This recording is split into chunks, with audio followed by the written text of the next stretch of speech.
cow parsnip. It's a favorite food in the spring. Okay, let's go. Find it.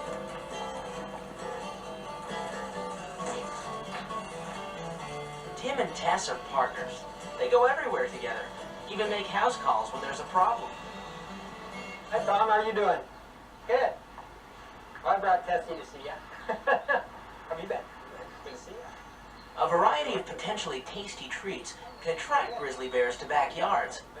Tom Lawrence called Tim because bears were feasting on the fruit trees in his orchard.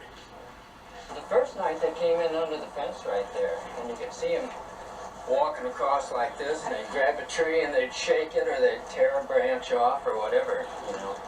Pretty hard on the trees, that's for sure. The apples weren't ripe yet. They were still pretty sour, and Yeah, they went for what was the bears knew they were sour, and the pears were just nice and soft and just perfect. Okay, he came out, and he was... Down the road, Tim assures a woman that the grizzly bear she thought was trying to steal her car just wanted a late-night snack. There were apple peelings in a sack in the front seat of this car, and as you can see on the windows, a bear did try to gain access to it. It did dent the roof some, it knocked the side mirror off, and also took a bite out of the tire. Was trying to figure out any way that it could to try to get in. The bear was not successful, did not get a food reward, and the attractant was removed, and after the bear had left, and the bear's not been back since. Let's go. Good girl. To spread the word about bear safety, Tim and Tess are even willing to go back to school. This is Tess. She's a curling bear dog. As you can tell, she likes kids. You go look at everybody, huh? Go see everybody? Yeah. My use for this dog is to use her to help find bear signs. Tim and Tess visit classrooms in the area to teach young people how to live in bear country without trouble. What I wanted to do today was talk about the conflicts that I deal with, what causes bears to get into trouble, what are some of the things that we can do to keep from attracting bears in around your homes, cabins, or when you're out camping. Pet food, garbage, and other attractions lure grizzly bears to people. Whenever Tim is called, he seeks out and eliminates the source of trouble. If a bear still doesn't get the message, Tim has some other tools to send a discouraging word. These are the cracker shells, and this is what I use to scare away bears. They're like a shotgun shell, except that there's no bullet or anything associated with them. It just goes out and makes a loud noise, scares the bears away.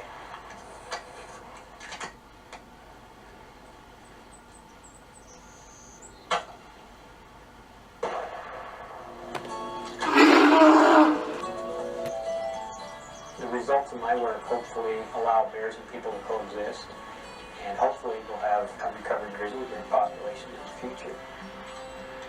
With Tess at his side, Tim helps make Montana safe for people and bears.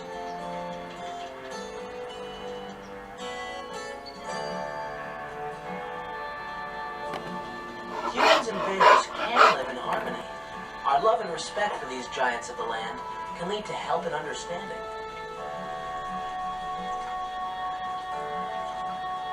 To Native American tribes in the West, bears have always been brothers and sisters.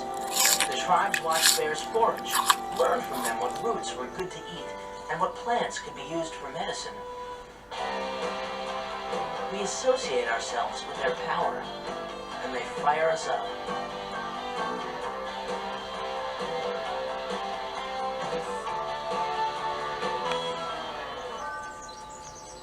But bears have an even more important role to play. At the top of the food chain, their success as a species is an indicator of the health of the other plants and animals further down the line. And it reflects our success in preserving our nation's wildlands. Fascinated and charmed by bears, we must also remember that we've overwhelmed them.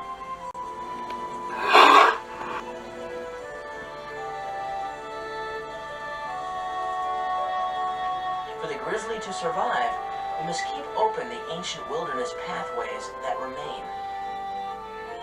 They need our protection and understanding to survive. You can spend your whole life studying grizzly bears. We think we know because we follow them around and we see where they go in the spring and what they eat and where they go in the summer and how many kids they have. But in fact, every time we see a grizzly bear actually observe it and watch it doing its thing on the hillside, we just shake our head and say, we don't know anything about these guys. We really don't have a clue. Healthy bear populations will reflect the heritage of the wilderness. And there will be no end to the wonder and mystery of these magnificent mammoths as they prowl the mountains and forests, untamed monarchs of all they see.